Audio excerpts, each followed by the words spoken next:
अपने मौत के मुंह से बाल बाल बचने के बाद बच्चा और बकरी तुरंत सो गए। विलियम तभी जागा जब अन्ना ने सोते हुए उसे नहलाया। क्या हुआ नन्हे बच्चे? अन्ना ने बच्चे के नाराज गोल मटोल गालों को चुटकी से दबाया। क्या मैंने तुम्हारी नींद में खलल डाला? या हाँ, ओह तुम कितने प्यारे बच्चे हो। विलियम के शरीर को साबुन से रगड़ते हुए अन्ना ने प्यार से कहा। चिंता मत करो, नहाने के बाद तुम वापस सो सकते हो। एना ने शरारत से बच्चे की बगल में गुदगुदी की। उसे आश्चर्य हुआ कि बच्चा सचमुच खिलखिलाकर हंस पड़ा, जिससे एना ने उसे और छेड़ना जारी रखा। विलियम की खिलखिलाहट से एला जाग उठी। हालांकि अन्ना को उसकी देखभाल करते देख बकरी ने आंखें बंद कर लीं और सो गई। विलियम ने उसके घावों को तो भर दिया था, लेकिन गोबलिनों के साथ हुई उस झड़प के बाद वह अभी भी बहुत थकी हुई थी।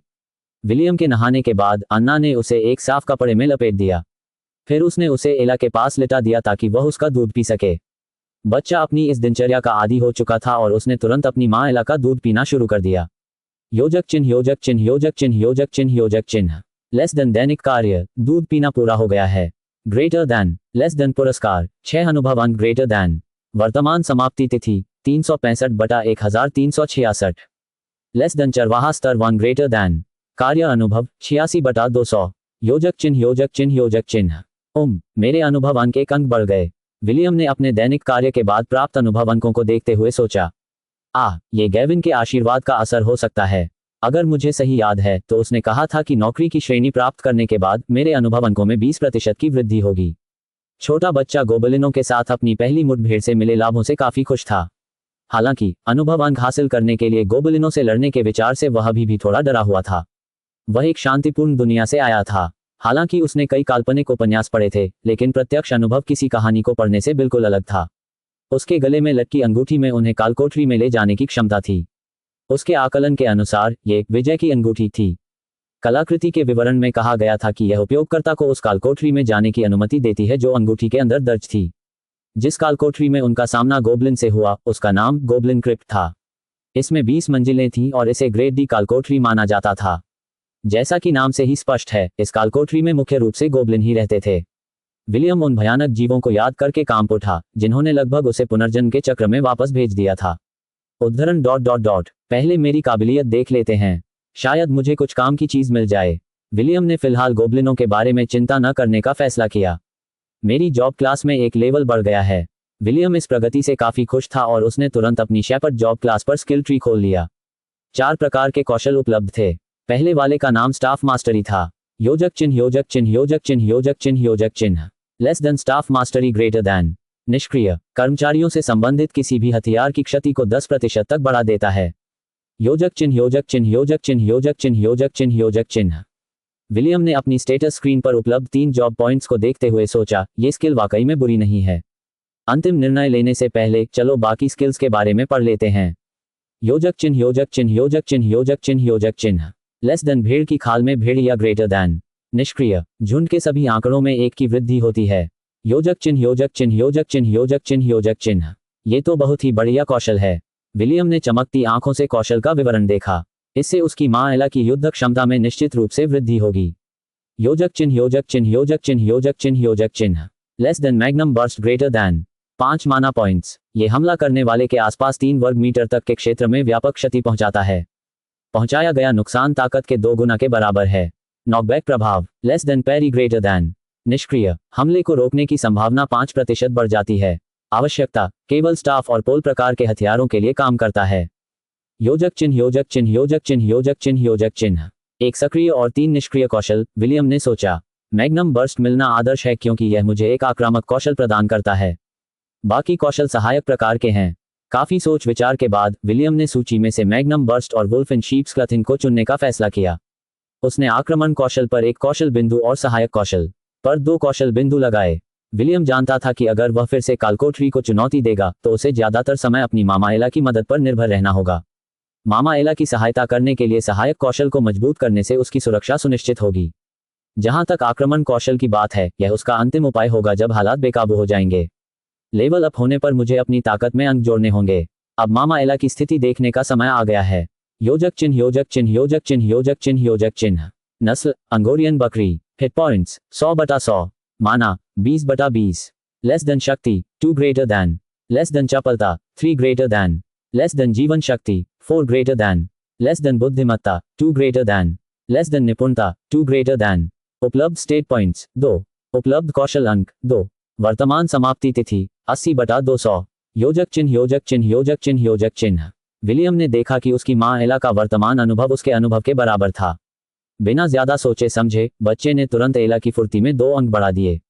उसने सोचा कि उसकी मां एला जितनी तेजी से चलेंगी, दुश्मन के हमले से बचने की उनकी संभावना उतनी ही बढ़ जाएगी। वह उसे अपनी आंखों के सामने मरते हुए नहीं देखना चाहता था। विलियम अपनी मां एला को स्वस्थ करने के लिए हर संभव प्रयास करेगा। स्टेट पॉइंट लगाने के बाद उसने तुरंत बकरी के स्किल ट्री की जांच की कि क्या कोई अच्छे स्किल उपलब्ध हैं। विलियम को नहीं पता था कि इस दुनिया में जानवर कैसे ताकतवर हो जाते हैं। उसे ये भी नहीं पता था कि क्या वे वैसे विकसित हो सकते हैं जैसे उसने पृथ्वी पर रहते हुए टीवी पर देखे थे। हालांकि जब उसने एला का स्किल ट्री खोला तो उसे पता चला कि उसके पास चुनने के लिए 2 रास्ते हैं। पहला मार्ग शक्ति का मार्ग था। यदि विलियम इस मार्ग को चुनता तो एला एक ऐसी प्राणी बन जाती जो शारीरिक शक्ति पर बहुत अधिक निर्भर करती। दूसरा मार्ग आध्यात्मिक मार्ग कहलाता था। इससे प्राणियों को अपने शरीर के भीतर एक जादुई कोर बनाने की क्षमता मिली।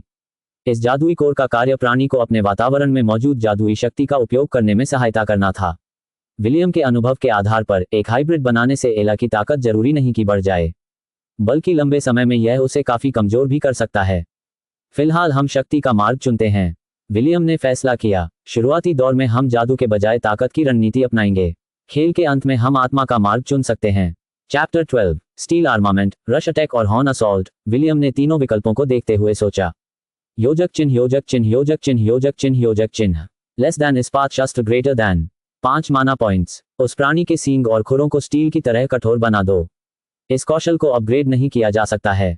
Less than rush attack greater than.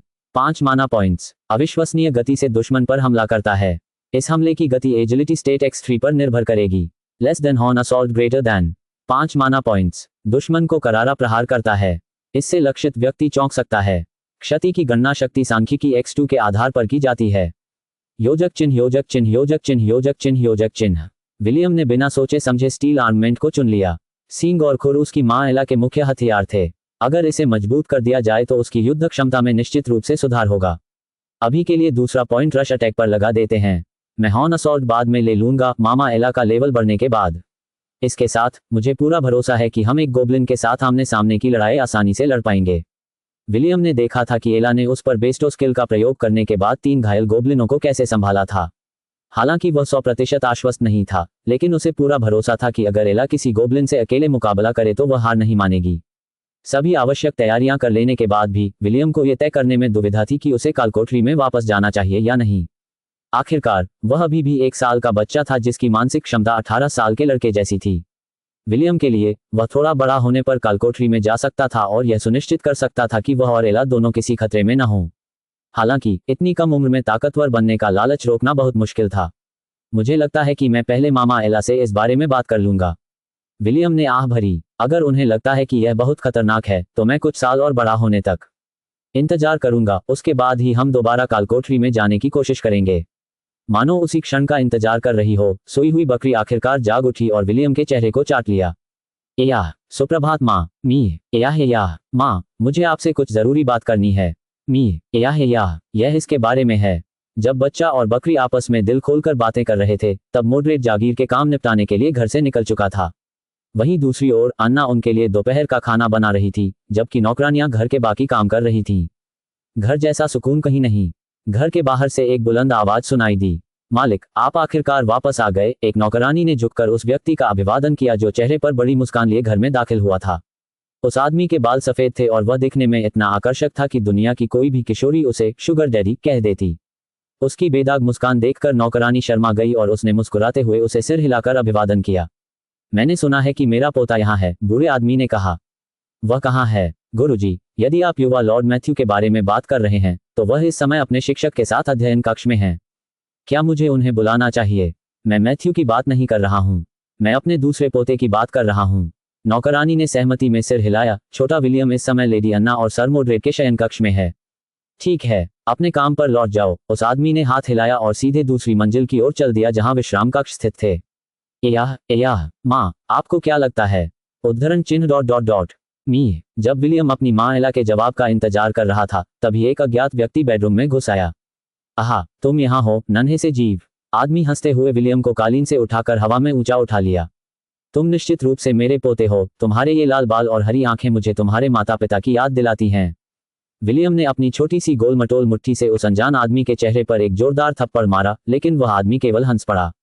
हा, तुम सचमुच एक सच्चे एंसवर्थ हो, इतने छोटे और फिर भी इतने बहादुर। उस आदमी ने प्रशंसा में सिर हिलाया।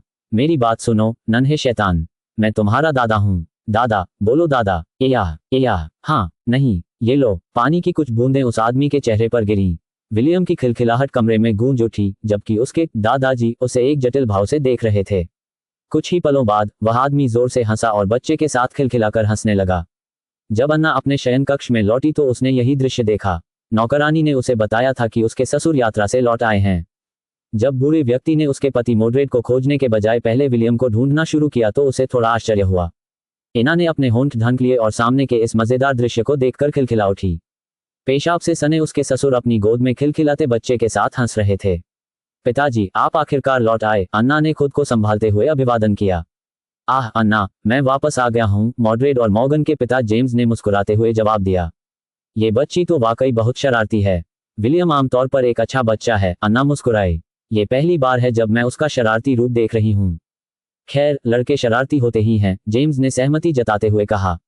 और हाँ एला, मुझे अपने सींगों से मत छेड़ो, मैंने कहा। रुक जाओ। एला अपना पैर जमीन पर पटक रही थी और अपने सींगों से जेम्स को गुदगुदा रही थी।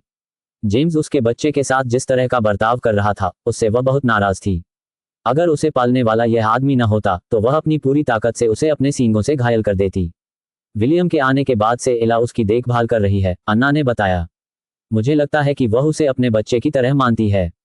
पिताजी, कृपया विलियम को एला के पास वापस भेज दीजिए, नहीं तो वह आप पर बहुत गुस्सा कर सकती है।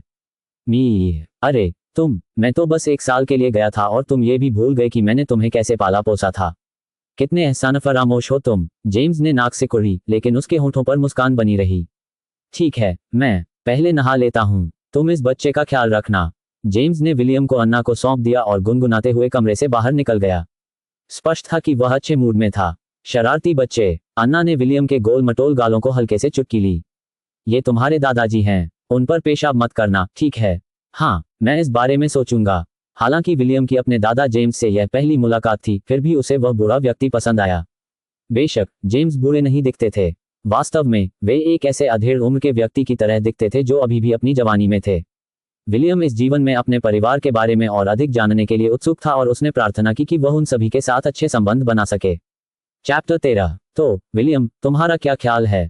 जेम्स ने पूछा। तुम्हें देखने के बाद मैंने सबसे पहले अपने पुराने दोस्त को एक पत्र लिखा और उससे कहा कि वह अपनी पोती की मंगेतर बना दे। याह, मंगेतर? बूढ़े आदमी ने विलियम के गोल मटोल गालों को सहलाते हुए मुस्कुराया। वो तुमसे 1 साल बड़ी है, जेम्स ने समझाया। हालांकि मैंने उसे देखा नहीं है, लेकिन वो बूढ़ा कमीना हमेशा अपनी प्यारी पोती की बड़ाई करता रहता था। अगर ऐसा है तो उसे तुम्हारी मंगेतर बनाना वाकई अच्छा रहेगा। और हाँ, वो एक ड्यूक की बेटी भी है। हमारे परिवार के लिए कुलीन वर्ग में ऊपर चढ़ने का ये एक अच्छा मौका है। उद्धरण ... मुझे नहीं पता था कि मेरे दादाजी लालची थे। बच्चे के चेहरे पर उदासी छा गई। बूढ़े व्यक्ति ने बच्चे के असंतुष्ट चेहरे को देखा और उसे मनाने का फैसला किया। एक खूबसूरत लड़की को अपनी मंगेतर बनाने में क्या बुराई है? क्या आप संतुष्ट नहीं हैं? चिंता मत करो, जब तुम बड़े हो जाओगे तो मैं ये सुनिश्चित करूंगा कि तुम जल्द से जल्द पके हुए चावल खा लो। एक बार जब नन्हा विलियम उसके पेट में आ जाएगा तो वे सगाई नहीं तोड़ सकते। उद्धरण चिन्ह ... या कोष्टक ... कमीने। विलियम अपने दादाजी को अपराध करने के बारे में सोचने मात्र के लिए भी थप्पड़ मारना चाहता था। हालांकि उसे मंगेतर रखने के विचार से कोई आपत्ति नहीं थी। आमतौर पर तयशुदा शादियां अच्छी तरह से नहीं टलती थीं। अधिकतर मामलों में ये रईसों के राजनीतिक लाभ का एक साधन मात्र होता था। जेम्स विलियम को गोद में लेकर जागीर में इधर उधर घूम रहा था। एला उस बूढ़े बदमाश के साथ साथ चल रही थी और नन्हे बच्चे पर पैनी नजर रख रही थी। 1 घंटे बाद जेम्स लोन शहर के ऊपर स्थित एक पहाड़ी पर चढ़ गया। विलियम, हमारा परिवार पीढ़ियों से यहीं रहता आया है, जेम्स ने कहा। यहाँ का जीवन सरल और सादा है, लेकिन बहुत शांतिपूर्ण है। कुलीन वर्ग के घिनौने खेलों से दूर, फिर भी राजा की पैनी निगाहों से बचने के लिए इतना महत्वपूर्ण भी नहीं। विलियम ने पहली बार अपने दादाजी को इतना गंभीर व्यवहार करते देखा था। एक पल के लिए वह भूल ही गया था कि वह बूढ़ा मूर्ख चाहता था कि वह अपनी मंगेतर के साथ बिस्तर पर लेटकर उसे एक पोता पोती दे। हमारी वंश परंपरा बहुत कम बची है। मेरे 2 बेटों मैथ्यू और तुम्हारे अलावा इस धरती पर कोई और आइंसवर्थ नहीं है। हम विलुप्त होती प्रजाति के अंतिम वंशज हैं। हमारे कोई जीवित रिश्तेदार नहीं है, विलियम ने भौहें चढ़ाते हुए पूछा। ऐसा क्यों? जेम्स ने दूर तक देखते हुए आह भरी। विलियम अपने दादाजी के चेहरे पर उदासी और अनिच्छा देख सकता था। हालांकि वह यह जानना चाहता था कि उनके वंश में इतने कम सदस्य क्यों हैं, लेकिन वह जानता था कि अभी सही समय नहीं है। कुछ घंटे बीत गए और परिवार ने जेम्स की यात्रा से सुरक्षित वापसी की खुशी में रात्रिभोज का आयोजन किया। जेम्स के बगल में उसके चाचा मोड्रेड और चाची अन्ना का सबसे बड़ा बेटा मैथ्यू बैठा था। दूसरी ओर विलियम एला के बगल में लेटा हुआ उसका दूध पी रहा था। उसकी निगाहें सामने परोसे जा रहे पारिवारिक भोजन पर टिकी हुई थीं। पृथ्वी पर रहते हुए उसने कभी ऐसा अनुभव नहीं किया था क्योंकि वह अनाथ था, लेकिन इस समय वह अपनेपन की भावना से ओतप्रोत था। यही उसका परिवार था और उस नन्हे बच्चे की आत्मा इस स्नेहपूर्ण और देखभाल करने वाले परिवार में जन्म लेने का अवसर पाकर कृतज्ञता महसूस कर रही थी। उस समय अगर मैं चांदी के द्वार में प्रवेश कर गया होता तो क्या मेरा जन्म ऐसे परिवार में हुआ होता जो इससे बेहतर होता, विलियम ने सोचा। एंसवर्थ निवास में एक वर्ष के प्रवास के दौरान विलियम को पता चला कि उसकी असली मां सिल्वर मून के एल्फ महाद्वीप में रहती है। विलियम को अपनी मां की शक्ल सूरत बिल्कुल याद नहीं थी। उसे बस इतना पता था कि उसकी मां की परिस्थितियों के कारण उन्हें अलग होना पड़ा था। कोई बात नहीं, विलियम ने मन ही मन बुदबुदाया। जब मैं बड़ा हो जाऊंगा तो अपनी मां को ढूंढ लूंगा। अभी जल्दबाजी करने की कोई जरूरत नहीं है। विलियम को पहले से ही पता था कि उसके पिता की मृत्यु हो चुकी है। उसे यह नहीं पता था कि उनकी मृत्यु कैसे हुई, क्योंकि परिवार में किसी ने भी इस बारे में चर्चा नहीं की थी। अपनी मां की मृत्यु के मामले की तरह उसने भी उचित उम्र होने पर इस बारे में और जानने का फैसला किया। रात के खाने के बाद विलियम को दंपति के बेडरूम में ले जाया गया। एला हमेशा की तरह उसके साथ ही रही। एया, माँ, क्या तुम कालकोठरी में वापस जाना चाहती हो? मी, एया, क्या तुम्हें डर नहीं लगता? मी, एया, क्या तुम मजबूत बनना चाहते हो? अंगोरियन बकरी ने जवाब में बच्चे के गाल चाटे। एया, ठीक है, लेकिन अगर हालात खतरनाक हुए तो हम तुरंत लौट आएंगे, ठीक है? मी। कुछ घंटे बीत गए और आखिरकार दंपति गहरी नींद में सो गए। विलियम ने अपने गले में लटकी अंगूठी को दोनों हाथों से पकड़ा और उसे सक्रिय किया। एक पल बाद उसने खुद को उस जानी पहचानी गुफा में पाया। एला उसके बगल में खड़ी थी और पूरी तरह सतर्क थी। एया, प्रदान करना। एला का शरीर चमक उठा और उसकी लंबाई आधा मीटर बढ़ गई। उसके स्टैट्स में 10 अंकों की वृद्धि हुई। हालांकि बात यहीं खत्म नहीं हुई। विलियम के passive skills way of the shepherd और वुल्फ इन शीप्स क्लथिंग ने उसके स्टैट्स में 3 अतिरिक्त स्टैट पॉइंट जोड़ दिए। हालांकि विलियम को यह नहीं पता था कि वर्तमान एला कितनी मजबूत है या नहीं, लेकिन उसे यकीन था कि वह एक गोब्लिन के साथ आमने सामने की लड़ाई का सामना कर सकती है। योजक चिन्ह, योजक चिन्ह, योजक चिन्ह, योजक चिन्ह, योजक चिन्ह। नाम एला, नस्ल अंगोरियन बकरी, हिट पॉइंट्स 425/425, माना 150/150, लेस देन शक्ति 2 जोड़ 1 3 ग्रेटर दैन, चपलता 6 जोड़ 1 3 ग्रेटर दैन, लेस देन जीवंतता 4 जोड़ 1 3 ग्रेटर दैन, लेस देन बुद्धिमत्ता 2 जोड़ 1 3 ग्रेटर दैन, लेस देन निपुणता 2 जोड़ 1 3 ग्रेटर दैन। योजक चिन्ह, योजक चिन्ह, योजक चिन्ह, योजक चिन्ह, योजक चिन्ह, योजक चिन्ह। एया, माँ, हमारा समझौता याद रखना। हम एक बार में ज्यादा से ज्यादा 2 जिन्नों से ही लड़ेंगे, ठीक है? मी। अंगोरियन बकरी जमीन पर लेट गई। विलियम एला की पीठ पर चढ़कर उस पर सवार होने लगा। किसी कारणवश जैसे ही वह बकरी की पीठ पर बैठा, उसे ऐसा लगा कि एला चाहे कितनी भी तेजी से दौड़े, वह नीचे नहीं उतरेगा।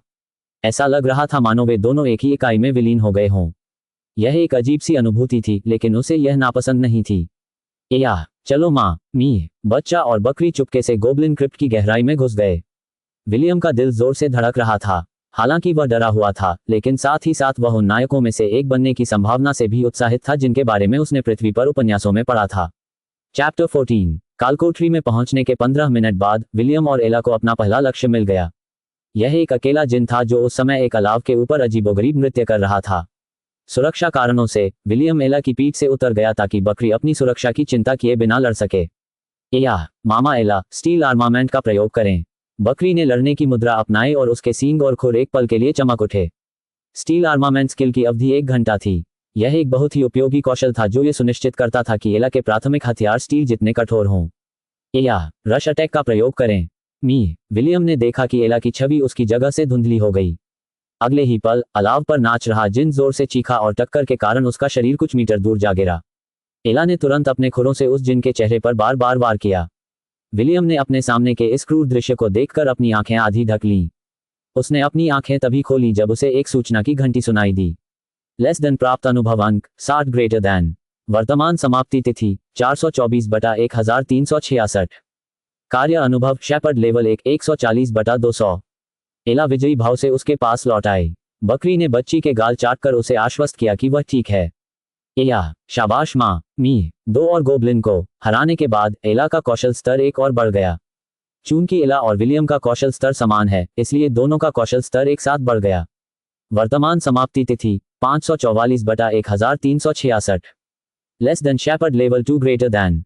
कार्य अनुभव 60/461। विलियम एला के स्टेट पेज पर गया और हॉर्न असॉल्ट स्किल को अनलॉक किया।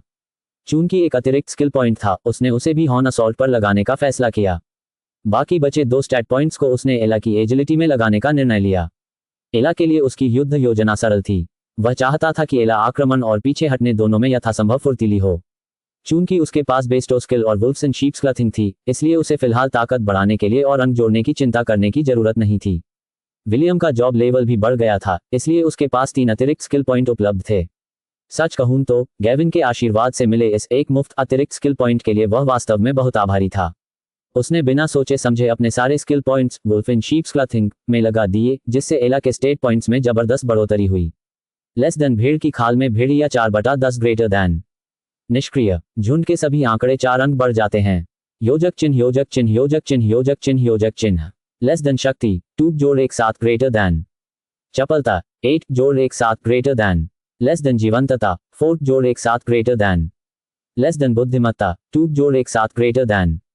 लेस देन निपुणता 2 जोड़ 1 7 ग्रेटर देन। योजक चिन्ह योजक चिन्ह योजक चिन्ह योजक चिन्ह योजक चिन्ह। जैसे जैसे विलियम को अतिरिक्त कौशल और कौशल अंक मिलते गए, उसका आत्मविश्वास भी बढ़ता गया। उसने देखा था कि एला ने गोबलिन से कैसे लड़ाई की और उसे मारने में उसे 4 हमले लगे।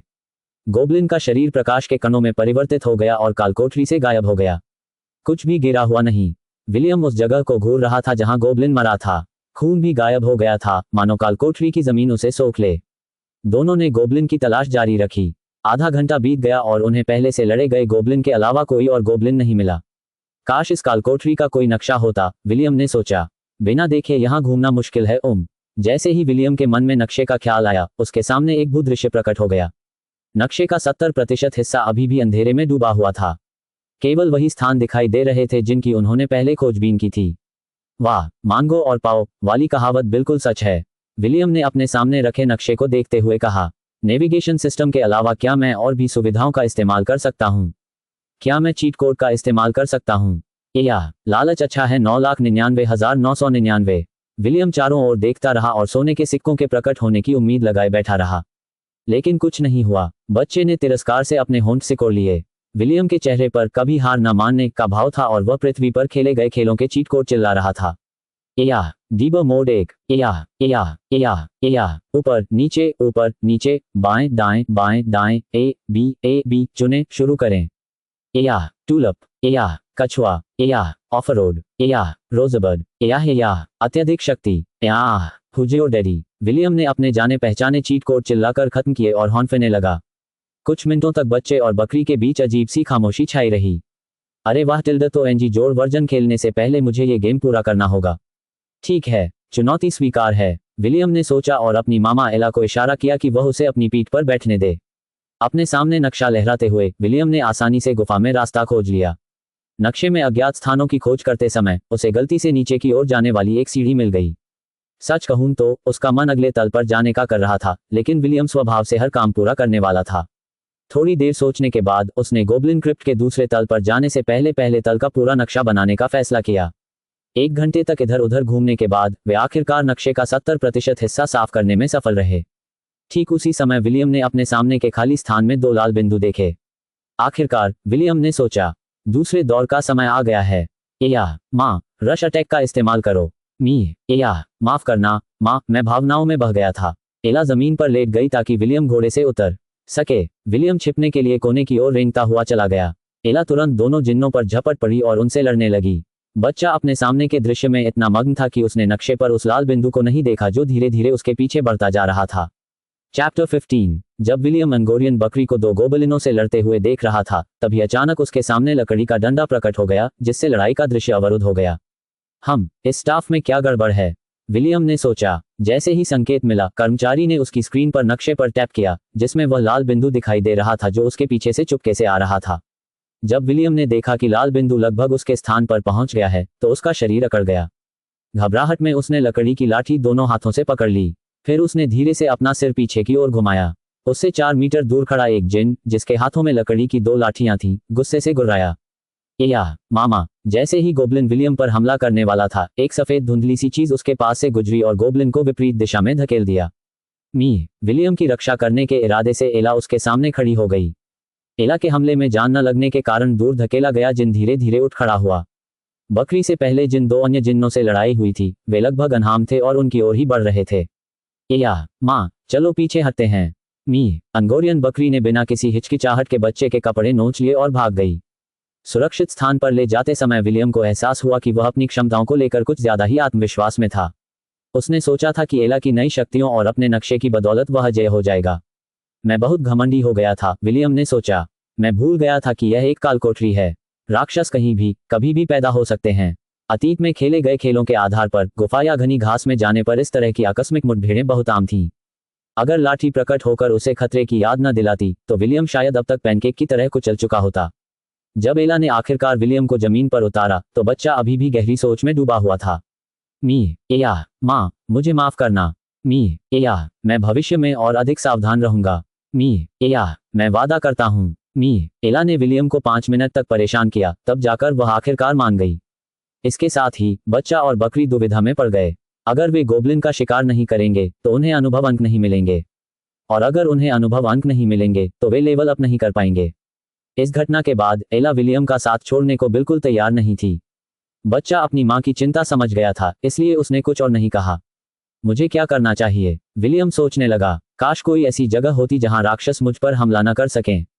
रुको, क्या इस कालकोठरी में कोई सुरक्षित क्षेत्र है? विलियम ने नक्शा खोला और उन जगहों की जांच की जिन्हें उन्होंने उजागर किया था। दुर्भाग्य से जिन जगहों पर वे गए थे उनमें से किसी में भी सुरक्षित क्षेत्र जैसा कुछ नहीं था। रुको, शायद कोई और रास्ता हो। विलियम की आंखें चौड़ी हो गईं जब उसे एक बहुत महत्वपूर्ण बात याद आई। उनकी वर्तमान प्रगति एक खेल जैसी थी।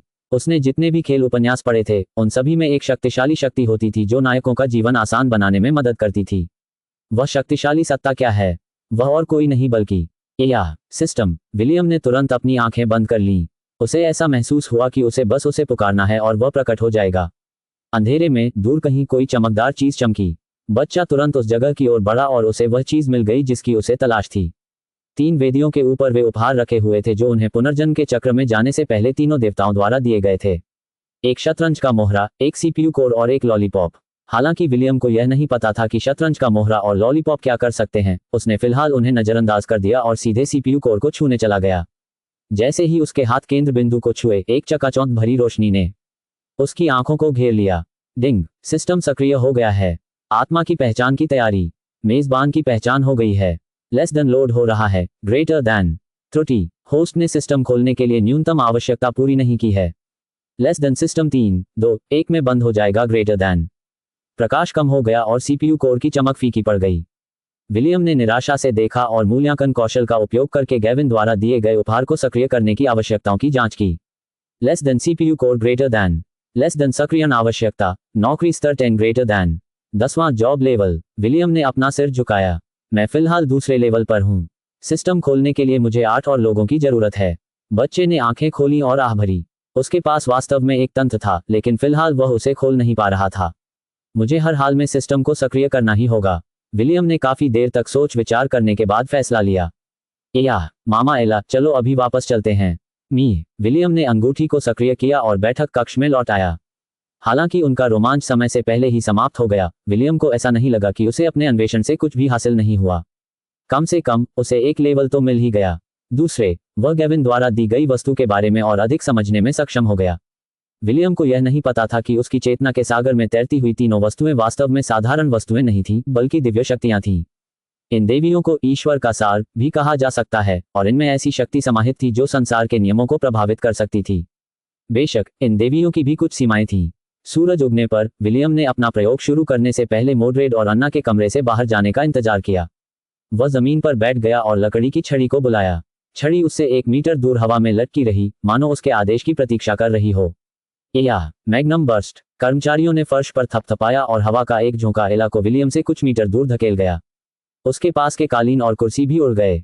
विलियम ने तुरंत एला का स्टेटस पेज खोलकर देखा कि उसे चोट लगी है या नहीं, लेकिन उसका HP बार अभी भी पूरा था। इसका मतलब था कि उस कौशल से उसे कोई नुकसान नहीं हुआ। बेशक उसने ये संभावना भी सोची कि शायद ये कौशल उसके साथियों पर असर न करे। मुझे एक उपयुक्त लक्ष्य ढूंढना होगा, विलियम ने सोचा।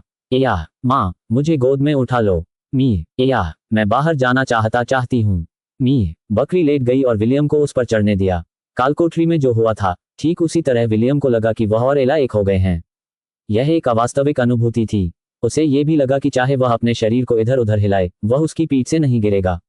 जैसे ही वे दोनों कमरे से बाहर निकले, विलियम के दादा जेम्स ने उन्हें देख लिया। ओह, जेम्स ने पूछा, तुम दोनों कहाँ जा रहे हो? एया, बाहर। मी, मुझे ठीक से समझ नहीं आया, लेकिन ध्यान रखना कि घर से ज्यादा दूर मत जाना, ठीक है? एया, ठीक है। मी, जेम्स ने बड़े चाव से देखा कि बकरी और उसका बच्चा घर के सामने वाले दरवाजे से बाहर निकल गए। वह बच्चा मुझे मेरे बचपन की याद दिलाता है, जेम्स ने बुदबुदाते हुए कहा। सिर्फ 1 साल का है और अभी से रोमांच की तलाश में निकल पड़ा है। चैप्टर 16। एया, मैग्नम बर्स्ट। जब विलियम एक पेड़ पर अपनी कला का प्रयोग कर रहा था, तभी पत्तों की बौछार उसके सिर पर गिरी। पेड़ की छाल पर कोई स्पष्ट क्षति नहीं दिखाई दी, लेकिन क्षेत्रीय प्रभाव सक्रिय हो गया था। Less than magnum burst greater than 5 माना पॉइंट्स। ये हमला करने वाले के आसपास 3 वर्ग मीटर तक के क्षेत्र में व्यापक क्षति पहुंचाता है। नुकसान हमला करने वाले की ताकत पर निर्भर करता है। नॉकबैक प्रभाव उद्धरण ... तो इस कौशल से फिलहाल कोई नुकसान नहीं होता क्योंकि मुझमें कोई ताकत नहीं है, विलियम ने भौहें चढ़ाते हुए कहा। लेकिन इससे अभी भी धक्का लगता है। विलियम ने अपने आंकड़े देखे और आह भरी। योजक चिन्ह योजक चिन्ह योजक चिन्ह योजक चिन्ह योजक चिन्ह। लेस देन शक्ति 0 ग्रेटर दैन। चपलता 0 जोड़ 1 ग्रेटर दैन। लेस देन जीवन शक्ति 1 जोड़ 1 ग्रेटर दैन। लेस देन बुद्धिमत्ता 14 जोड़ 1 ग्रेटर दैन। लेस देन निपुणता 0 ग्रेटर दैन। वर्तमान समाप्ति तिथि 544/1366। Less than shepherd level 2 greater than. कार्य अनुभव 60/461।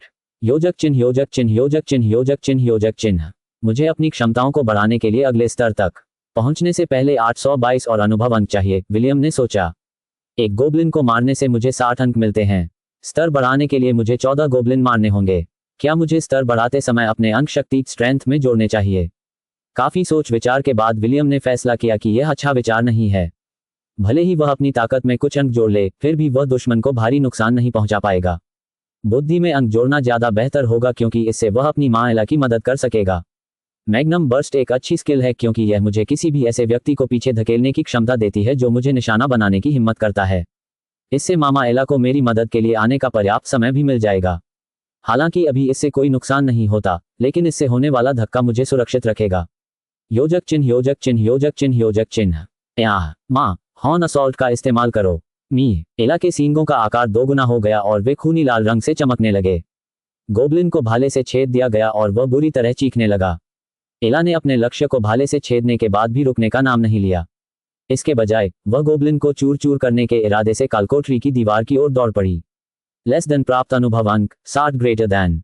वर्तमान समाप्ति तिथि 604/1366। Less than shepherd level 2 greater than. कार्य अनुभव 120/461। वाह, विलियम ने सूचना देखकर मुस्कुराते हुए कहा। इस समय वह एक साथ कई काम कर रहा था। लड़ाई की स्थिति देखते हुए वह नक्शे का भी अवलोकन कर रहा था। उसका दाहिना हाथ लकड़ी की छड़ी से भरा हुआ था ताकि अगर अचानक कोई राक्षस उसके बगल में प्रकट हो जाए तो वह खुद को बचा सके। उसे पहले ही सबक मिल चुका था और इस बार वह कोई गलती नहीं होने देगा।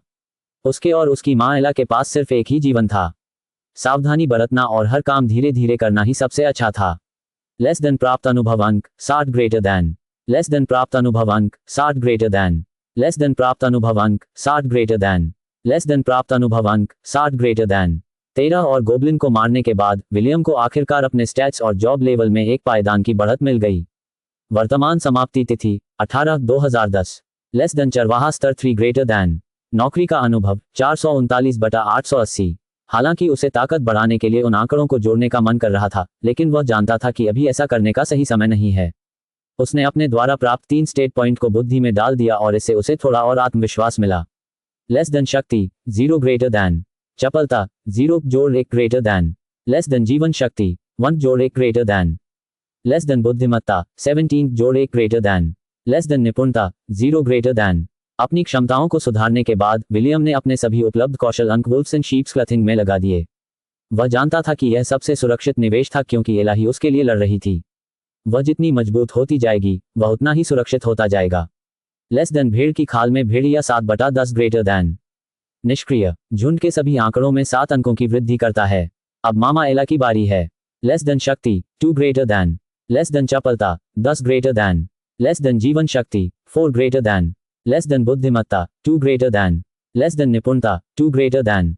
Less than rush attack 2/5 greater than. 5 माना पॉइंट्स। अविश्वसनीय गति से दुश्मन पर हमला करता है। इस हमले की गति एजिलिटी स्टेट बाय 3.5 पर निर्भर करेगी।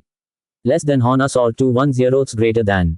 5 माना पॉइंट्स। दुश्मन को करारा प्रहार करता है। इससे लक्षित व्यक्ति चौंक सकता है। क्षति की गणना शक्ति सांख्यिकी बाय 2.5 के आधार पर की जाती है। इस तरह पहली मंजिल खाली हो गई। विलियम ने खुशी से ताली बजाई। अब दूसरी मंजिल पर चलते हैं और देखते हैं कि वहां किस तरह का रोमांच हमारा इंतजार कर रहा है।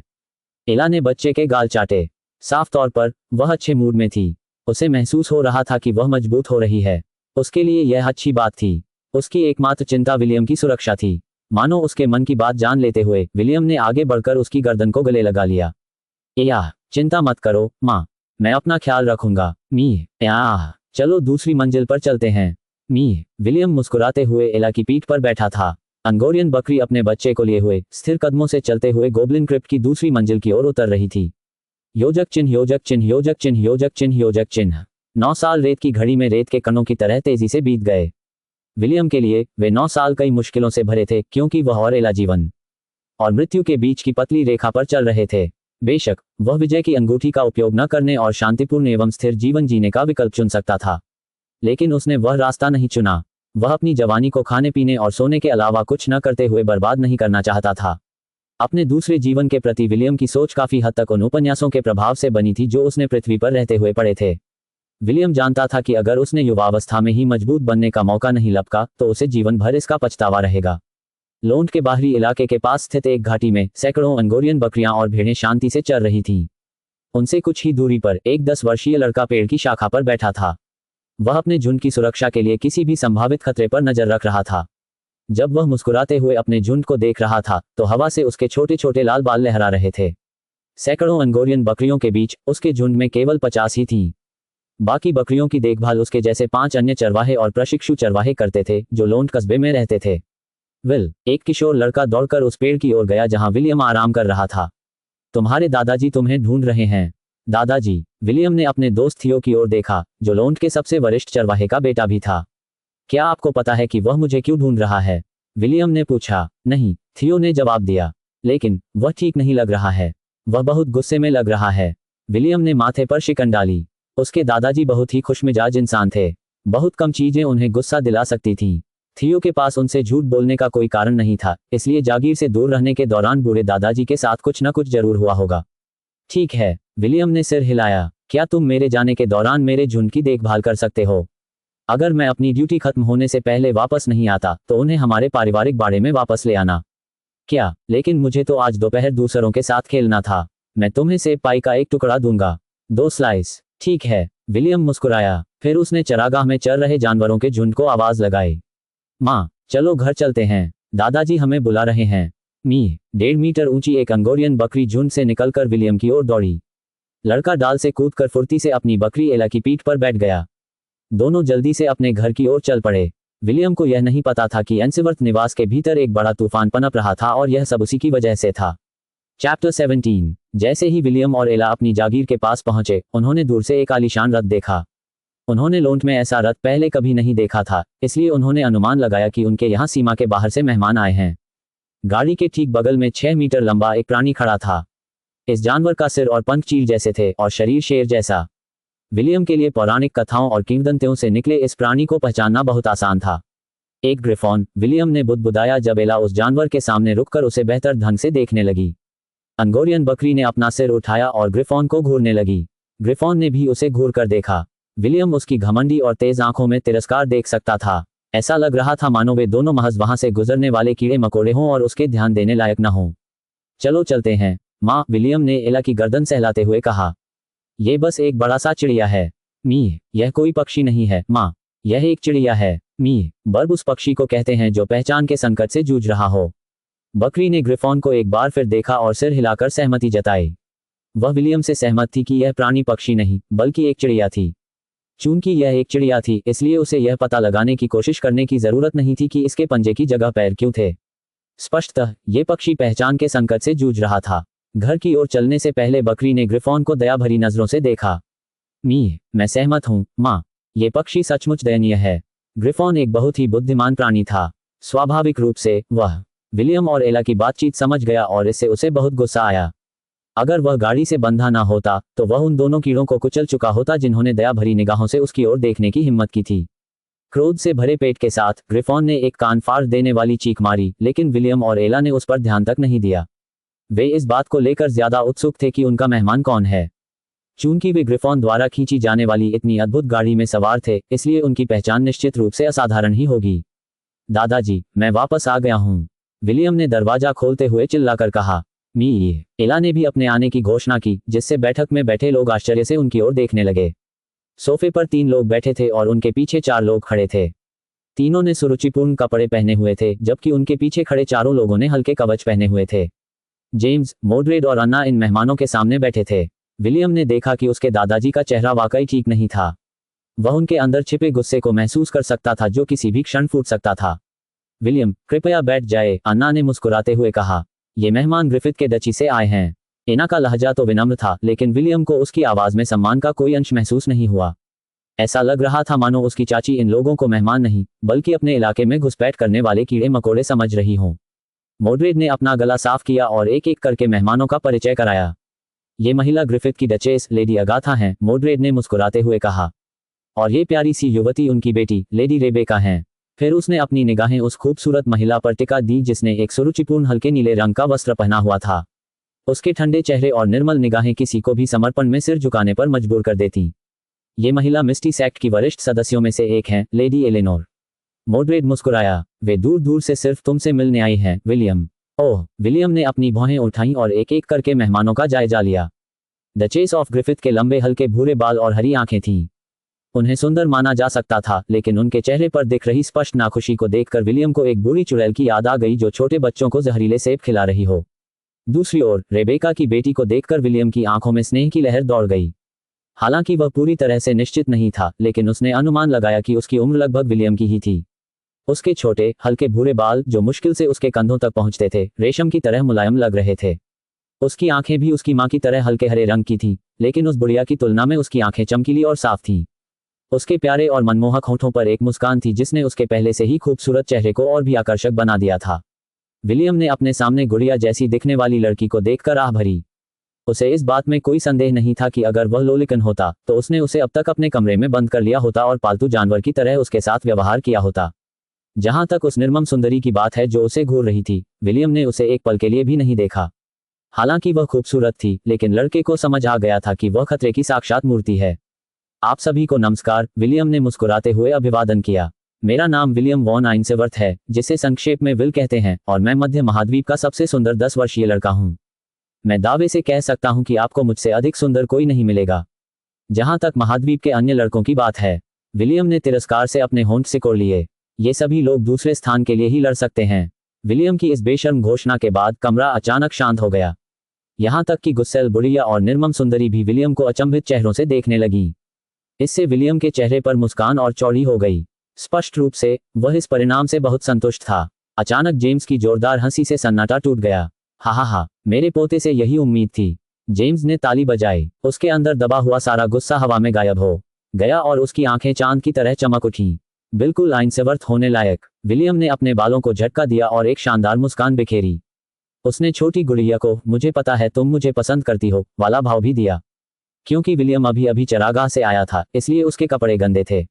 उसका चेहरा धूल से सना हुआ था और उसके लाल बाल बिखरे हुए थे। फिर भी उसकी हरी आंखें, जो पन्ना की तरह साफ थीं, ने नन्ही गुड़िया रेबेका को भौहें उठाकर उसकी ओर आकर्षित कर लिया।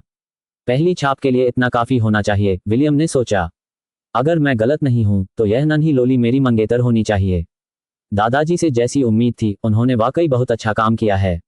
विलियम को रेबेका बहुत पसंद आए और उसने मन ही मन उस लड़की को दिल से सराहा। उसे पता था कि कुछ ही सालों में यह नन्ही सी गुड़िया एक बेहद खूबसूरत लड़की बन जाएगी।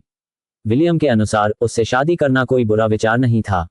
हालांकि इससे पहले कि विलियम अपने सुनहरे भविष्य की कल्पना भी कर पाता, उस बुढ़िया ने अपना मुंह खोला और विलियम के दिवास्वप्न को तोड़ दिया।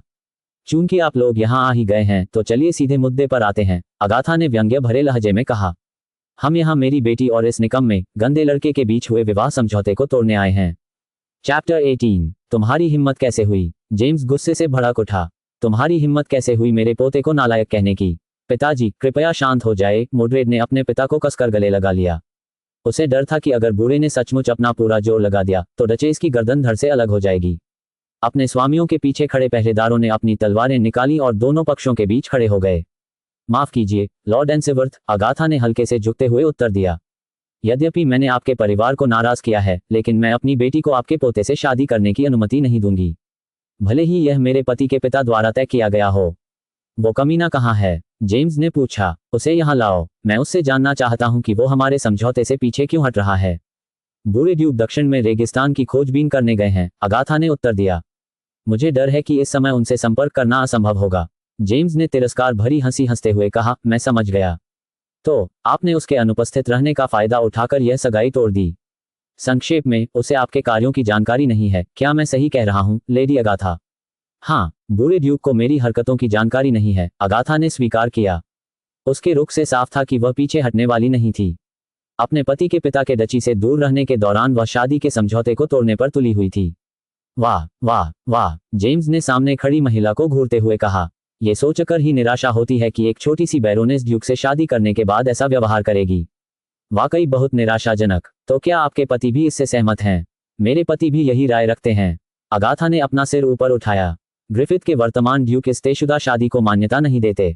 अगर आप उनसे बात करना चाहते हैं तो बेझिझक ग्रिफिथ के ड्यूकडम में आ जाए। हमें आपका आतिथ्य सत्कार करने में बहुत खुशी होगी।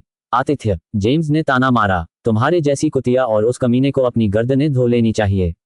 तुम चाहती हो कि मैं तुम्हारे डची में आऊं? ठीक है, मैं अपने साथ लाल प्लेग लेकर आऊंगा। मैं देखना चाहता हूं कि तुम दोनों मुझे अपना आतिथ्य कैसे देने की योजना बना रहे हो। मिस्टी सेक्ट की अगाथा और शीतल सुंदरी एलेनोर के चेहरे के भाव अचानक बदल गए। वे बूढ़े व्यक्ति को हैरानी से देखने लगी क्योंकि वे जानती थीं कि वह वाकई गंभीर था। क्या हुआ? जेम्स ने तिरस्कार से कहा। डर गई हो? तुम्हें लगता है कि तुम्हें और तुम्हारे पति को इस समझौते को तोड़ने का अधिकार है? और तुम, मिस्टी सेक्ट की एलेनोर, लगता है तुम्हारे और तुम्हारी आइस माउंटेन की उन बुढ़ियाओं के पास बहुत खाली समय है। क्या तुम भी चाहती हो कि मैं तुमसे मिलने आऊं? मुझे बहुत उत्सुकता है, तुम इस बूढ़े आदमी का किस तरह स्वागत करोगी? अगाथा और एलेनोर के चेहरे बेहद गंभीर थे। हालांकि उनके राज्य में लाल महामारी के दोबारा फैलने की संभावना कम थी, फिर भी वे इस संभावना से इनकार नहीं कर सकती थीं। अगर उस बूढ़े व्यक्ति ने अपनी धमकी को सच कर दिया तो वे दोनों इसके गंभीर परिणाम भुगतने को तैयार नहीं थीं। दादाजी, शांत हो जाए, विलियम ने अपने दादाजी के हाथ पर थपथपाते हुए कहा। आप हमारे मेहमानों के साथ बदतमीजी कर रहे हैं। अरे बदमाश, मैं ये तुम्हारे लिए कर रहा हूँ। अगर आसपास और लोग न होते तो जेम्स उस छोटे बदमाश को पकड़कर उसकी पीठ पर इतनी जोर से थप्पड़ मारता कि वो बेहोश हो जाता। चिंता मत करो दादाजी, मैं संभाल लूंगा, विलियम ने मुस्कुराते हुए कहा।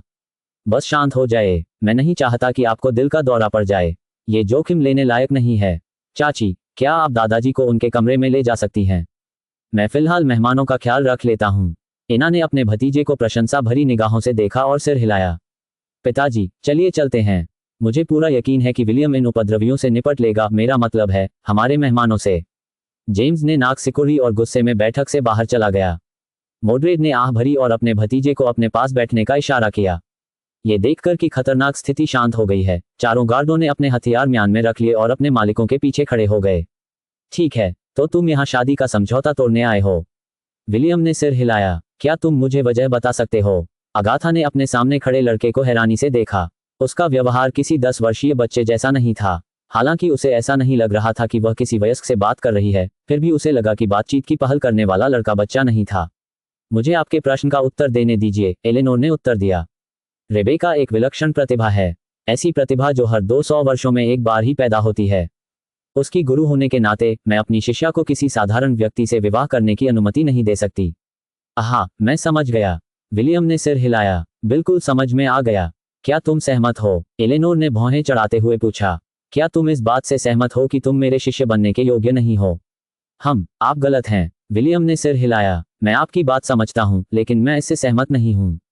हालांकि चूंकि आप इस कारण से विवाह समझौते को तोड़ने के लिए यहां आए हैं, तो आपने निश्चित रूप से पर्याप्त तैयारी की होगी, है ना? अगाथा को लगने लगा था कि उसके सामने खड़ा ये गंदा लड़का उतना सीधा साधा नहीं है जितना वह दिखता है। उसके हाव भाव और व्यवहार से उसे लग रहा था कि यह विवाह समझौता उसके लिए कोई बड़ी बात नहीं है। पर्याप्त तैयारी करने से आपका क्या मतलब है? अगाथा ने पूछा। मेरा मतलब है, क्या आपने मुआवजे की तैयारी कर ली है? विलियम मुस्कुराया। चूंकि आप विवाह समझौते को तोड़ने की योजना बना रहे हैं, तो आपको हमें अपनी मांग मनवाने के लिए उचित मुआवजा लाना चाहिए था, है ना? अपने भतीजे की बातें सुन रहे मोड्रेड के चेहरे पर शांति का भाव था। हालांकि अंदर ही अंदर वह बहुत चिंतित थे। विलियम ने उनके सामने पहले कभी ऐसा व्यवहार नहीं किया था, और एक पल के लिए उन्हें यह भी संदेह हो गया कि उनके बगल में बैठा लड़का उनका असली भतीजा है या नहीं। मैं समझ गई। अगाथा ने सिर हिलाया। आपको मुआवजा चाहिए, है ना? ठीक है, आपको कितना सोना चाहिए? सोना? मुझे सोने में कोई दिलचस्पी नहीं है, विलियम ने जवाब दिया। क्या आपको लगता है कि हम गरीब हैं? हाँ, अगाथा ने मन ही मन सोचा। तुम गरीब हो, एलेनोर ने सोचा। बेहद खराब, रेबेका मुस्कुराई। दरअसल हम बहुत गरीब हैं। मोड्रेड ने मन ही मन आह भरी, लेकिन कुछ नहीं कहा। उसे ऐसा दिखाना था मानो सोना उसके लिए कोई बड़ी बात न हो, ताकि वह बातचीत में अपने भतीजे का समर्थन कर सके। हे भगवान, शिष्टाचार कहाँ गया? विलियम ने अपना हाथ माथे पर रख लिया, मानो वह कुछ पूरी तरह भूल गया हो।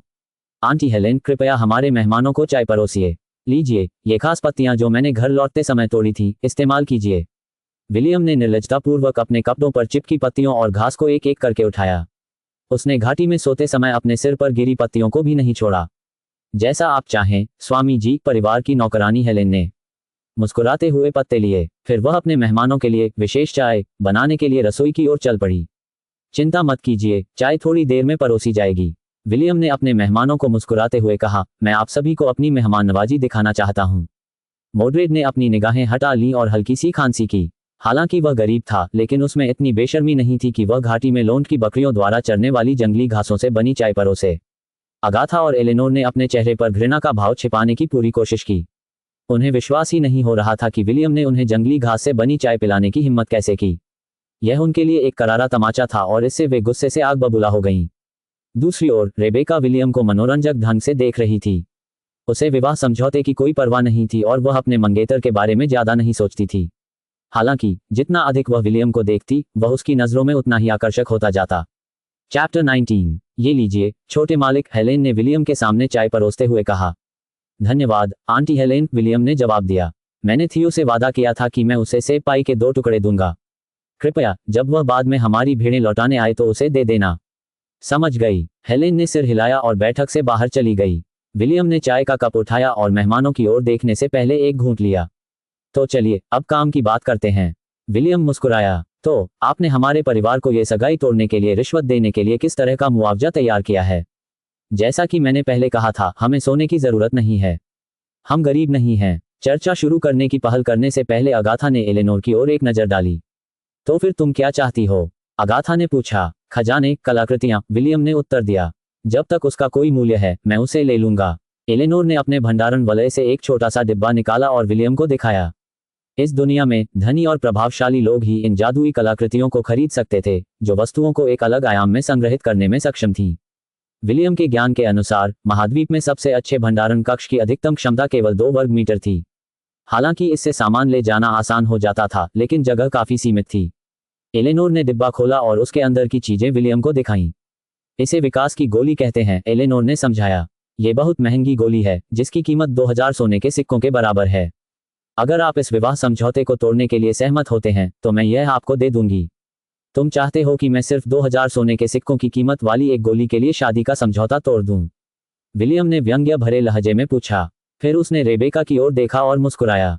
तुम्हारे मालिक की नजरों में तुम्हारी कीमत सिर्फ 2000 सोने के सिक्के है। रेबेका ने भौहें चढ़ाईं, लेकिन कुछ नहीं कहा। उसकी प्रतिक्रिया देखकर एलेनोर का चेहरा उतर गया। हालांकि उस युवा प्रतिभाशाली ने उसे अपना गुरु मान लिया था, लेकिन उन दोनों ने अभी तक अपनी प्रशिक्षुता शुरू नहीं की थी। वह रेबेका को प्रशिक्षण शुरू करने के लिए मिस्टी सेक्ट में ले जाने की योजना बना रही थी, लेकिन जब उसे पता चला कि रेबेका की सगाई एक देहाती लड़के से हो चुकी है, तो उसने इसे स्थगित कर दिया। प्रतिष्ठित संप्रदाय की एक वरिष्ठ सदस्य होने के नाते वह अपनी शिष्या को किसी भी तरह के तुच्छ व्यक्ति से लगाव रखने की अनुमति नहीं दे सकती थी। अगाथा और उसके पति भी उसकी राय से सहमत थे। यही कारण था कि उन्होंने बूढ़े ड्यूक की अनुपस्थिति का फायदा उठाया। दोनों ही उस सगाई को तोड़ना चाहते थे जो रेबेका के मात्र 2 साल की उम्र में हुई थी। बेशक, मैं तुम्हें सिर्फ यही नहीं देने को तैयार हूं, एलेनोर ने दांत पीसते हुए कहा। ये तो उन चीजों में से एक है जो तुम्हें दोनों परिवारों के बीच हुए विवाह समझौते को तोड़ने पर मिलेंगी। क्या मैं वह गोली देख सकता हूं? विलियम ने पूछा। ठीक है, एलिना ने डिब्बा विलियम को दे दिया ताकि वह उसे ध्यान से देख सके। मिस्टी सेक्ट की मुखिया को पूरा भरोसा था कि लड़का ऐसे खजाने से अनभिज्ञ है, लेकिन उन्हें यह नहीं पता था कि विलियम के पास चीजों का सटीक आकलन करने की असाधारण क्षमता थी। योजक चिन्ह योजक चिन्ह योजक चिन्ह योजक चिन्ह।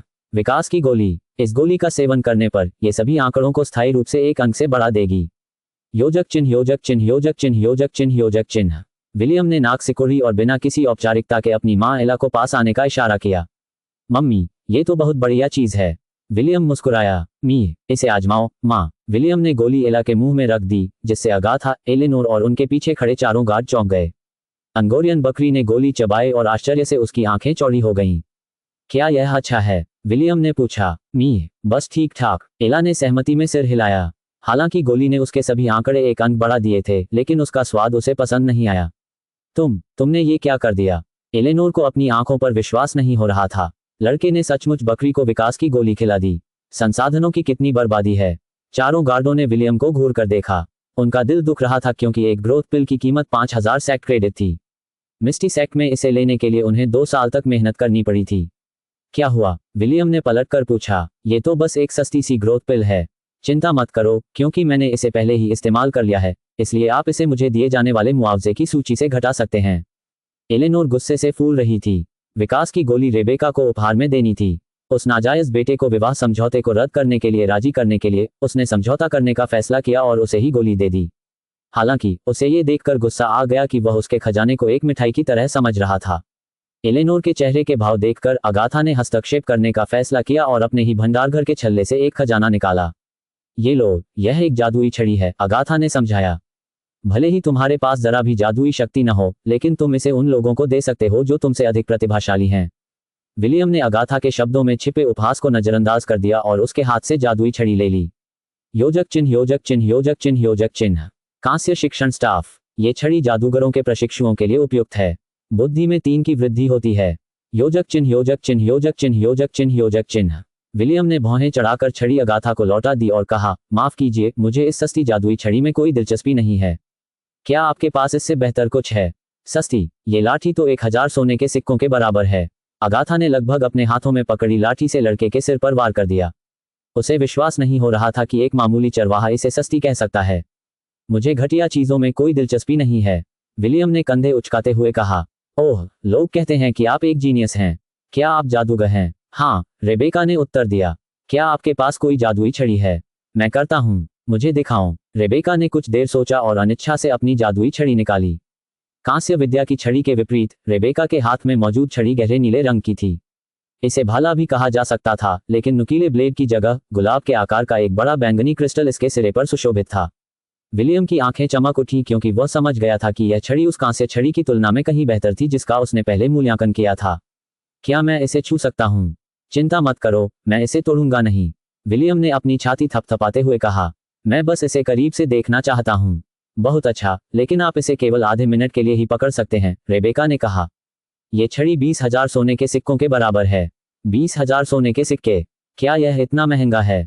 विलियम ने मूल्यांकन कराने के लिए छड़ी को अपने हाथों में पकड़ रखा था। हालांकि इससे पहले कि वह मूल्यांकन कौशल का उपयोग कर पाता, उसके सामने कई सारे टैक्स दिखाई दिए। योजक चिन्ह योजक चिन्ह योजक चिन्ह योजक चिन्ह योजक चिन्ह। डिंग, क्या आप आइस मेज जॉब क्लास प्राप्त करना चाहेंगे? लेस देन, हाँ नहीं, greater than. Chapter 20। William notification पढ़ते ही एकदम स्तब्ध रह गया। उसे खुद को संभालने में कुछ सेकंड लगे और उसने तुरंत जवाब में हाँ चुन लिया। समय समाप्त, रेबेका ने विलियम के हाथों से जादुई छड़ी छीनते हुए घोषणा की। आपका आधा मिनट बीत चुका है। विलियम अभी भी सदमे में था। उसने रेबेका की बातें नहीं सुनी थी क्योंकि वह अपने द्वारा प्राप्त किए गए नए जॉब क्लास का निरीक्षण करने में व्यस्त था। योजक चिन्ह योजक चिन्ह योजक चिन्ह योजक चिन्ह योजक चिन्ह। बधाई हो, होस्ट ने आइस मेज जॉब क्लास हासिल कर ली है। लेस देन आइस मेज जॉब क्लास को स्वचालित रूप से सब क्लास श्रेणी में जोड़ दिया गया है। ग्रेटर देन, लेस देन बर्फ का जादूगर, ग्रेटर देन बर्फ के जादू में माहिर एक जादूगर। ठंड के प्रति प्रतिरोधक क्षमता बढ़ाएं। मेजबान ने आइस बुलेट नामक कौशल सीख लिया है। योजक चिन्ह योजक चिन्ह योजक चिन्ह योजक चिन्ह योजक चिन्ह। अरे बाप रे, सिर्फ एक छड़ी पकड़ने से ही मुझे एक नई जॉब क्लास मिल गई। विलियम का दिल जोर जोर से धड़क रहा था। वह अक्सर सोचता था कि उसे एक सब क्लास कैसे मिल सकती है। उसने सपने में भी नहीं सोचा था कि नई जॉब क्लास पाना इतना आसान होगा। विलियम के हैरान चेहरे को देखकर अगाथा और एलेनोर ने उसे तिरस्कार भरी नजरों से देखा। दोनों बुजुर्ग महिलाओं को लगा कि लड़का जादुई छड़ी की कीमत देखकर हैरान हो गया है। कितनी अज्ञानता है, अगाथा ने सोचा। देहाती गंवार एलेनोर ने मन ही मन सोचा। विलियम के बगल में बैठे मोड्रेड ने फ्राउनिंग किया। उसने देखा कि विलियम के हाथ कांप रहे थे और वह सोचने लगा कि क्या उसे अपने भतीजे को बचाने के लिए हस्तक्षेप करना चाहिए। क्या आपके पास और भी महंगी चीजें हैं?